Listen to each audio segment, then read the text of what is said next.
In this video, I wanted to take the time to walk through my spiritual awakening and my spiritual journey over 30 years, more than 30 years, and talk about how I got to the place where I am today and why I've chosen to be on the path that I am as a spiritual mentor, as a teacher and guide, as an Akashic reader. Why am I doing all of those things now at this time in my life? Um, when I've done so many other things, so many other careers. I have an MBA from Berkeley. I have a master's in ecology and evolution. Um, I'm an award winning chef. I published a cookbook. I have photos published by National Geographic. Um, done a lot of things over the years. And now my focus is none of those things. Now my focus is entirely on supporting people like yourself to awaken sequentially over many awakenings and to ground in your deepest truth ultimately into the depths of non-duality and support you in integrating each step on this journey that you take. And this path is something that just happened in my life. I was guided the whole way through looking back, but at the time, it felt like just a whole bunch of coincidences and a whole bunch of random events um, that occurred to me at the time, many of which were not even pleasant, many of which were quite difficult in various ways. Um, you know, my friend Amy Belair, she interviewed me for a podcast, and she in her intro to me said, "Oh, Aaron had a magically protected childhood," which I think is a beautiful way to say, like, I was raised very freely on a small farm on a commune, and didn't have very much or any of the constraints of school or modern society until fourth grade, um, when for the first time I entered the school system. And that was a big shock to me. It was a big shock to me. I got a huge stutter. I became really depressed. And I lost or pushed aside or suppressed a lot of the magic and connection that I felt with the world around me. And that continued for quite some time. I had a variety of openings and awakenings, but it really didn't unfold for me until college, really, when things started to open up in my life. And I had to work through college. I was working as a cook and then a chef through undergraduate, where I was studying biology, ecology. And one summer I was working in the Rocky Mountains at a camp up in the Rockies, pretty isolated, in the middle of nowhere. And I was the chef cooking all the meals. There was maybe, I don't know, 150 students and staff that I cooked for every day with a small team. And I didn't bring enough books. We were super remote out in the middle of the Rockies, and I needed something to read. So I asked my girlfriend at the time if she had any books that I could read. And she's like, "Well, I don't really know about this book, but my friend gave it to me. I've never read it. I'm not sure what it is, but here you go." And I was like, "Okay." And the book that she gave me was In Search of the Miraculous by Ouspensky, which is a book about Ouspensky's time as a student of Gurdjieff, one of the early mystics that was teaching in Europe and Russia at the time, at the turn of the last century. So in the early 1900s, he was teaching in Russia and throughout Europe. And this book is amazing. I recommend it if you haven't read it or come across it. And now it's in excess of 100 years old. So there's a lot of things about this book that maybe aren't the most current for today, But one of the things that was beautiful about it for me in my journey was that it took a very scientific, rational view of the spiritual realms and the spiritual journey. So it opened my eyes in a way that clearly my soul was asking for, but it opened my eyes in ways that my mind could also comprehend and accept. And so it laid out these levels of structures of different universes and different levels of energy and influences of planets and all these things in a way that my rational mind could latch onto and try to make sense of. And it opened my eyes in a vast way. It's just like I devoured the book and I read it like 2 or 3 times that summer, and it just exploded my consciousness that there's far more than meets the eye. There's far more than I understood at that point in my life, and I needed to dig in deeper to what all this was. It just was an atom bomb in my consciousness. And I think now, like looking back, I think that book is really fun. I think it's really it's a fun journey. Ouspensky was a famously rascal of a teacher and was really sort of difficult and mysterious. And so a lot of the book is Ouspensky sort of venting his frustration at this mysterious teacher he had who was so hard to fathom. But that was part of Gurdjieff's purpose and plan, was to not be able to be understood again by the rational mind, to teach in a way that was mysterious and uncertain, to destabilize his students in a way that they could receive the teachings on a deeper level. That was his plan at the time. As I've shared on my Instagram and on some other channels, now the energy of the world today in the end of 2024 is awakening and arising so powerfully that I don't feel that that kind of teaching is necessary today. But it certainly was at the time. There was a lot greater density, and teachers needed to be more creative and dynamic in the way that they could bring forward the teachings to break through all the density that was occurring at the time in the world. So a few months later, I was traveling down through Central America with some friends to end up in Costa Rica, where I was going to a program to study tropical ecology in the forest in Monteverde in the mountains of Costa Rica. But we, with 3 other friends, we traveled overland from San Diego, where I was in school, down all the way on little buses through Mexico, down through Belize, Guatemala, Nicaragua, Honduras, and into Costa Rica. And partway down on that journey, I ended up in Belize City with my friends. We were college students, and at the time we were like, we want to score some weed, we want to get high. And so we found some young kid, some young Rasta kid in the city, and asked him, hey, do you know where we can get some weed? And he's like, yeah, come with me. So he takes us down these side streets in Belize City, and we're walking like for a good 10-15 minutes down to smaller and smaller streets that became little tiny paths through these small little huts on the edge of the city. And we were like, what's going on? Are we safe? What's happening? And we get farther and farther out into this little tiny community of huts that are arranged upon small footpaths, not even cars, little small footpaths where there's some bicycles, but mostly people walking up to the streets that were, 10-15 minutes away. And we went into this little hut, a dirt floor, wooden walls, and I think a metal ceiling, and sat on the floor, and he busted out these huge spliffs that we all smoked. And we got incredibly high. And I was so out of my body that I remember lying on the floor. And it was the first time that I remember all of a sudden looking down and seeing my body beneath me. And I was fully in my consciousness, but my consciousness was not in my body.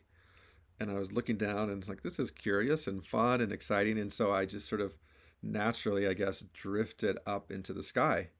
And I drifted farther and farther and farther out. And I could still feel my body, but there was sort of maybe a cord of energy, it felt like, but I was deep in space, ultimately, deep in space in the universe. And I remember the feeling of like, I really wanted to keep going. I really wanted to keep exploring what was out there. And then a part of my consciousness came into view and said, "Hey, Aaron, if you're this high, what are your friends doing?" And I was like, "Oh, yeah, they must be really out of it too." And I was like, my consciousness said, "You don't even know where you are. Are you safe? What happens if you just keep going? Will you just disappear? Is anyone watching your body to know that you're okay and not just going to die?" And I had to say, like, no.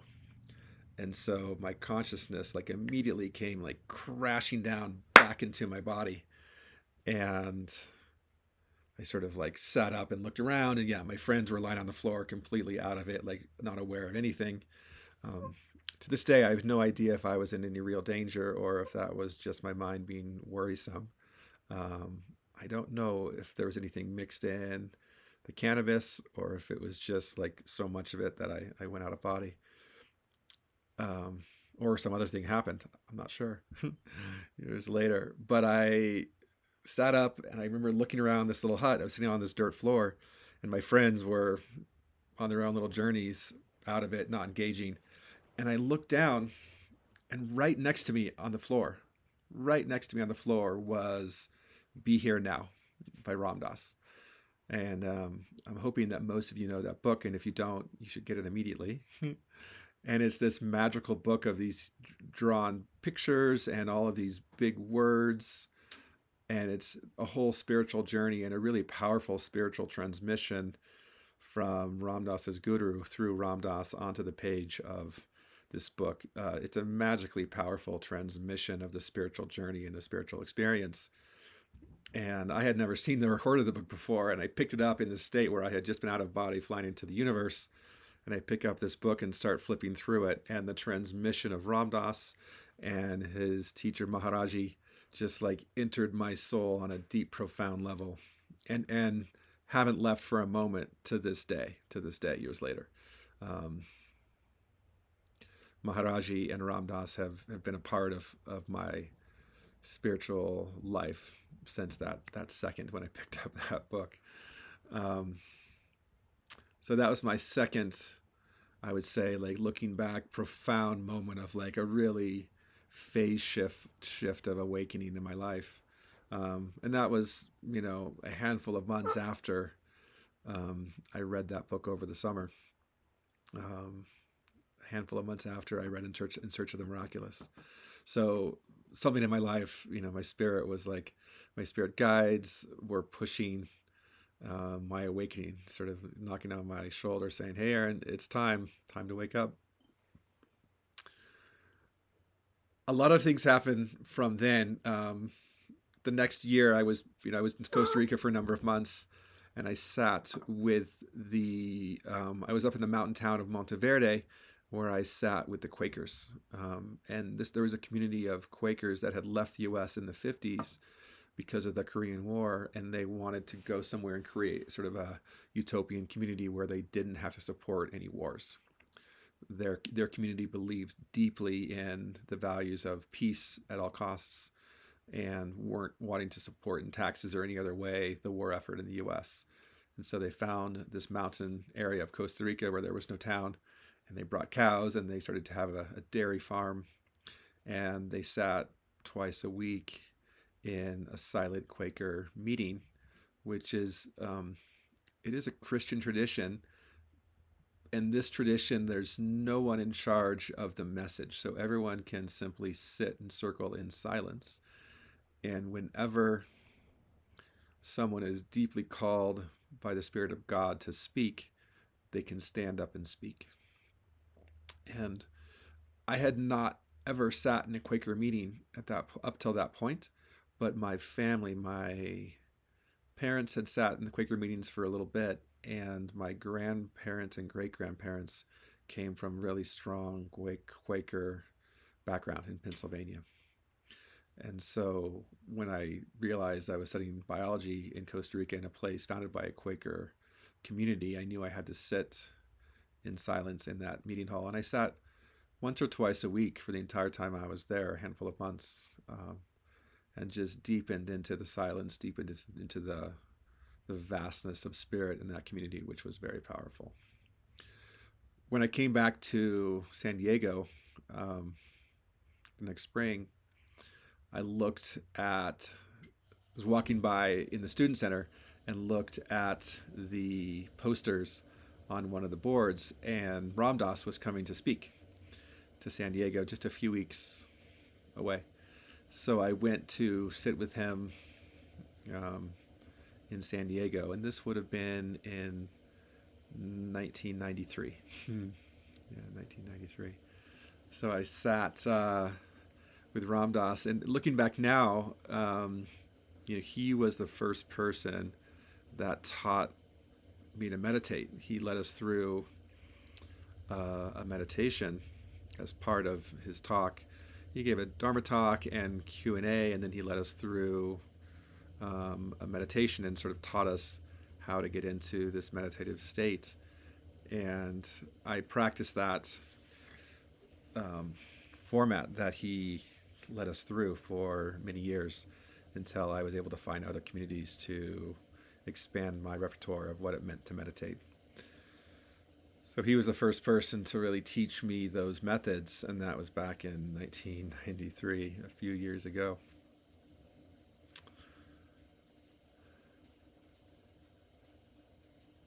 Things progressed pretty quickly hereafter, and I left college, and a couple summers later I ended up in Colorado. And I was working at that point as a naturalist in a nature center in Aspen. So I would lead nature walks, and I would give presentations with animals. There was a wounded rehab center for birds, mostly, and other animals. So we had owls and hawks and kestrels and some other things that we would give presentations with. So I got to hold the hawks on my arm and the owls and the eagle, golden eagle. Her name was Belle.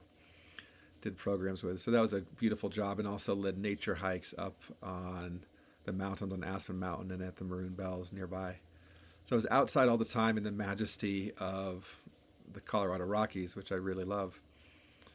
And this man showed up who everyone was excited about, all the other people who worked at this nature center. And his name was John, and he taught people how to make drums and rattles.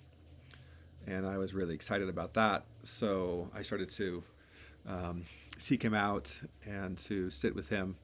And then one weekend, he's like, okay, you seem really serious. I'm going to invite you to his little cabin up in the mountains, and I'll teach you everything I know, basically. So I was super excited. So I went up there, and it's this tiny little cabin that was off-grid, nestled up in the aspen trees, deep in the Rockies. And so went up there, I'm sure on Friday. And the next morning I woke up and we were having breakfast and having tea. And I was like, okay, let's get going. I want to learn whatever you're going to teach me. And he just looked at me quietly and said, Aaron, just drink your tea and look at the trees. And I remember just being confused and a little bit like chagrined that he was like taking his time and not really jumping into teaching me what I wanted to learn, which at the time I thought was the drum making and rattle making, which I still do to this day. And it wasn't until many years later, just jumping into the point, that I realized that whole weekend and then thereafter when we would hang out, he was my first teacher that had transmitted non-duality and the state of non-duality and the state of unity consciousness with all things while he was sitting there sipping his tea. And that's why he had invited me to the cabin, not to teach me to make drums, which he did, but to sit with me and to transmit this state of consciousness of unity and peace and connection with all things. Because the whole weekend, it was just a repeated lesson of slow down, take a breath, be present, drop into what you're doing in a really deep way. Again, it wasn't until many years later when I had deeper awakenings that I realized what he was doing, what he had offered me, what he gave me as a teacher and mentor. Deeply profound. He passed away before I was able to acknowledge him in this realm. But I have connected to his spirit since then, and I'm eternally grateful, John, for all that you offered. Mm. My next spiritual teachers were about a year later, when I was at this point studying birds and working in the jungle of Cameroon. So I was working in the Congo Basin rainforest, and first I was there as a field assistant for another student, and I went back to lead the project for a master's in ecology, where I was studying the hornbills in Africa and their role in seed dispersal and regeneration of the forests by dispersing the seeds and then the seedlings growing back into new trees. So that was my project. And while I was doing that, I was there for a total of about 2 years over 2 different periods. And while I was there, I was living with the Baka hunter-gatherers, traditionally called pygmies. They're the forest people who have lived in that part of the world, in that forest, for thousands of years, beyond time. Who knows how long? And so the Baka were my guides for my project there in the forest.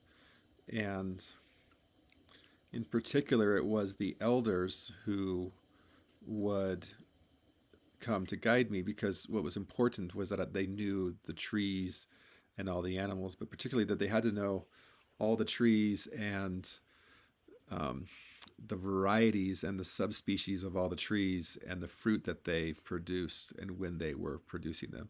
So this is an aside, but like the Baka, they had, in their own language called Baka, they had names for every single tree that almost one for one matched the scientific names, down to the subspecies level, like down to very detailed level of specificity. The Baka, their language and their culture, had the same discrimination and knew every single tree in the forest. And this was essential to the work I was doing as a scientist. Eternally grateful for their generosity and the knowledge that they shared. And at the same time, so I spent almost 2 years of my life just wandering the forests of Cameroon, looking at trees, looking at the birds and monkeys. We would collect, at the same time as we were out there doing my research, we would collect the mushrooms, we would collect roots and bark and fruit and leaves and honey and all the things from the forest, and bring them back to eat them, or just eat them there on the spot, and learn about their relationship. I learned about the Baka's relationship with the forest and how they interacted with the forest. And it took me a long time to really understand that relationship and what was happening. But again, looking back, the long story short is that they were so deeply integrated with the forest that they simply were the forest. There was no separation in any way between any of the Baka and the forest itself. It wasn't like there was us and the forest that we were walking through. It was that all of us together, including every entity in the forest, every tree, every animal, every fungus, everything, was every rock, every stream, every ripple of water, we're all singing together in this creation of life in every moment. And that was how their worldview was, that we were all singing our lives with everything. We were singing with the rocks, with the water, with the trees, with the wind, with the rain, with everything, in every moment. And everything was provided to us instantly as we needed it, right? So they didn't save anything, they didn't collect anything. They would just receive what they needed in every moment. Whatever food they needed, they would receive from the forest that day. And they would eat it, and they would just go on their way. And whatever else they needed, leaves for building their little huts, or making a rope ladder to climb the trees, or anything. Everything was just right there to be received in that moment. And there was, again, such a deep integrative experience of unity, of non-duality consciousness, of integration, that I didn't realize for several years later when I did some other work that I'll talk about. And yeah, again, just deeply, profoundly grateful for the teachers that have come to me, and particularly in this sentence for the Baka, for the elders who shared their wisdom, shared their songs, shared their heart with me. Some of the lessons that I know that they transmitted to me, I didn't receive fully consciously until 10, 15 years later when they were able to flower. I was doing like breath work many, many years later, and in an instant became aware of the downloads that I had received from them, decade or more earlier, and they were the awakened songs of the streams, of the rocks, of the trees, and of the sky, of that area of the forest. And those songs are alive with me now. Those songs are alive in my heart now in ways that I didn't know existed at the time. In ways I didn't know existed at the time. Coming back from that experience, I was still deeply in my scientific mind, and still deeply, despite my experiences with Ram Dass and with John St. Andre, I still thought that I was going to be a renowned scientist and discover the wonders of the world through science. Even though I had been dabbling in this spiritual stuff on the side, is what I thought. I thought, oh yeah, I'll just be spiritual on the side, but still at my core, I'm a rational scientist, and this is going to be my path. And I thought that for many years. A few years later, as I was finishing up my master's, and I had actually gotten into the PhD program that I wanted to get into, sort of for my field, it was the premier, renowned, #1 PhD program in my field. And then I turned it down. I realized it wasn't truly what I wanted to do. And right around that time, there was a woman who came to town that I had met in another state through some friends that I had a crush on. And she told me she was in town and I wanted to see her. And she said, okay, well, I'm going to be at this event at this house. Come and meet me here. And so I was like, okay, fantastic, of course.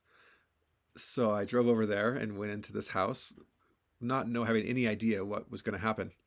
And I walked in and met her, and she's like, okay, so there's this guy, there's this teacher who's going to give a talk. And I was like, okay. So I sat down on the floor, and there was like maybe 10 or 12 people in the room. It was a small house in San Francisco, a small living room where we just sat down. And this guy gave a talk, gave a spiritual talk. I don't remember the content at all at this point. And afterwards, I walked outside with her and got in the car. And I remember just sitting there and looking over at her, and I just said, okay, what just happened? What was that? I was so profoundly moved by the spiritual energy in that room. I was so profoundly impacted by the energy from this person that I ended up going to a retreat of his a few weeks later, and then initiating with him as my guru within a couple of months. And so this changed my path entirely. And then within about 6 months, I think 6 or 8 months, I ended up moving in with him in a house in the Berkeley Hills, and lived with him on and off for a couple of years, over 2 different locations up in Berkeley and the East Bay of California. And this was a dramatically powerful experience for me. And I'll start off by just saying there was a huge amount of goodness. There's a huge amount of lessons I learned. This teacher taught Kashmiri Shaivism, Kashmiri Tantra, from the Hindu tradition, from the Vedic tradition. And so we learned classical Vedic ritual. We did mantra, classical mantra and yantra and yoga and pranayamas, and pujas. And we did huge rituals to Shiva and Durga and Hanuman and Kali, Saraswati, and many more deities who became my friends, these deities. And it was a beautiful community of really powerful, eager, really disciplined seekers that I was surrounded with.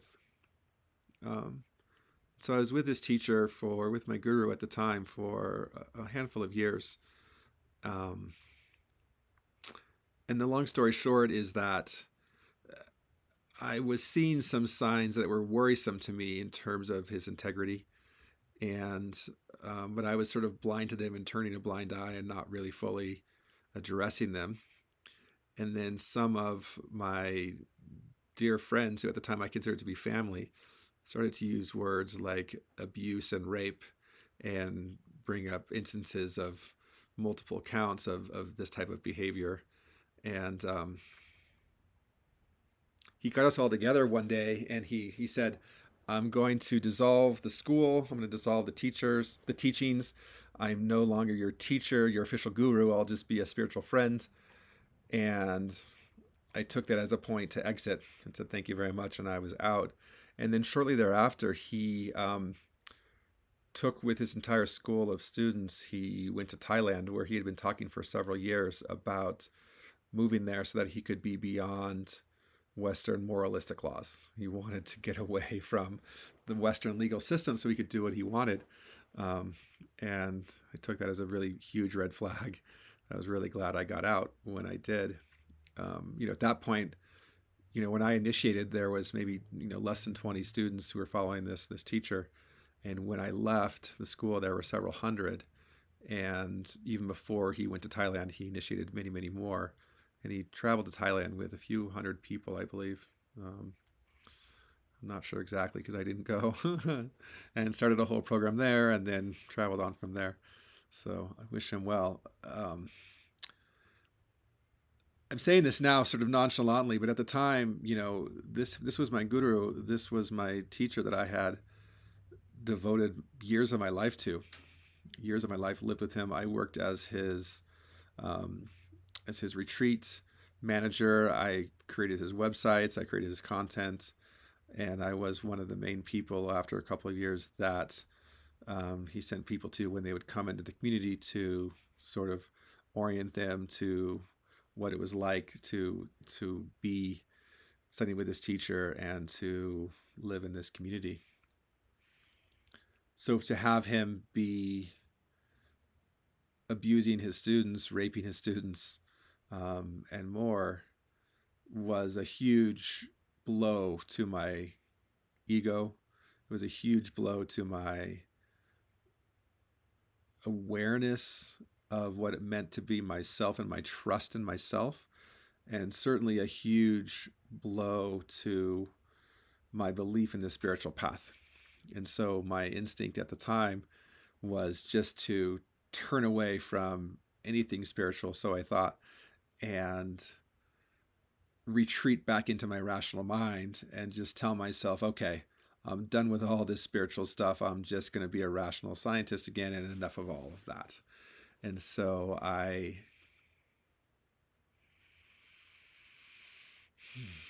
tried to do that for a while, not very successfully, because at the same time, backing up, at the same time that I met this guru, my former guru, I also met this man. His name was Lu Ming, who was a Taoist teacher who the students in my community admired very much.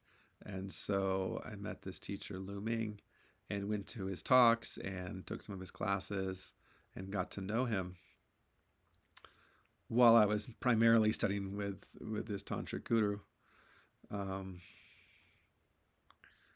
And so as the relationship with my guru just disintegrated and fell apart, and I distanced myself from him, I still had this relationship with this Taoist teacher that I did trust. And so I continued to study with him more as sort of like a spiritual friend. He had a couple of pathways. He had some very serious students who studied with him and did their hair in a very Taoist way and wore certain Taoist clothing, and he had very specific rules for that group of students about what it meant to be an Orthodox Taoist. And for the rest of us that were just sort of spiritual friends or more informal students, he would just talk to us and teach us in a very informal way sometimes, just sort of passing on his knowledge, sometimes even just by hanging out and just being who he was. He embodied the teaching so deeply that just going with him to a fair, or going with him to the farmer's market, or making a meal with him, or anything was really a deep, powerful spiritual teaching. And he passed away in 2015. He is whom I consider now to be my primary root, more aware spiritual teacher that I ground to his path more than any other. I ground back to the teachings I received from Lu Ming as the foundation, even though I do pull from these other lineages and these other teachers I've had as well.